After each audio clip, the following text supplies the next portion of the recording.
If 100 patient with pneumonia present to a clinic, what percentage would be correctly diagnosed based on the stethoscope examination?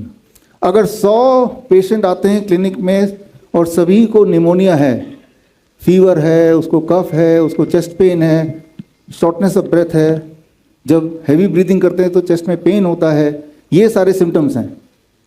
तो इन symptom के साथ 100 के 100 patient को pneumonia है और doctor को स्टेथोस्कोप थमा दिया जाता है। उसको होता ही है कि ये स्टेथोस्कोप के बेसिस पर आप जांच करके बताओ कि इन 100 में से कितने परसेंट को निमोनिया है बेस्ड ऑन द स्टेथोस्कोप। तो क्या लगता है स्टेथोस्कोप की एक्यूरेसी निमोनिया फाइंड करने में कितना होगा? 90% से 70% से ज़्यादा होगी या 40% से कम होगी? अच्छा, अगर 100 निमोनिया के पेशेंट हो और कॉइन टॉस से हमें डायग्नोस करना है इनमें से कौन सा निमोनिया के पेशेंट है कि नहीं, असली में 100 के 100 हैं, तो एक्यूरेसी कितनी होगी? हाँ, तो इसका तो 50% तय है। अब इसकी जगह पे मैं स्टेथोस्कोप को यूज़ करूँगा to diagnose the same thing इस कॉन्टेक्स्ट में। तो आपके हाथ में क्विज पेपर है, आपने आंसर लिख दिया, टिक कर दिया। अब जिन्होंने टिक किया उनमें से देखते हैं पहले कौन हाथ खड़ा करता है।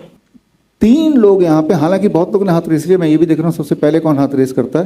तो तीनों का आंसर, या बाकी लोग भी सी बोल रहे हैं। क्या लगता है कि सी मतलब स्टेथोस्कोप से भी कम एक्यूरेसी है? मतलब 2 डॉक्टर खड़े हैं, एक के पास स्टेथोस्कोप है, एक के पास कॉइन है, और दोनों अपने अपने तरीके से डायग्नोस कर रहे हैं। आप ये बोलना चाह रहे हैं कि जिसने स्टेथोस्कोप से डायग्नोस किया उसका 40% है, इसका तो स्टैंडर्ड 50 रहेगा, यही बोलना चाह रहे हैं, राइट? यही करेक्ट जवाब है। लेकिन हमने जिनको चुना, जिन्होंने सबसे पहले हाथ रेस किया, इनको इनाम दिया जाए।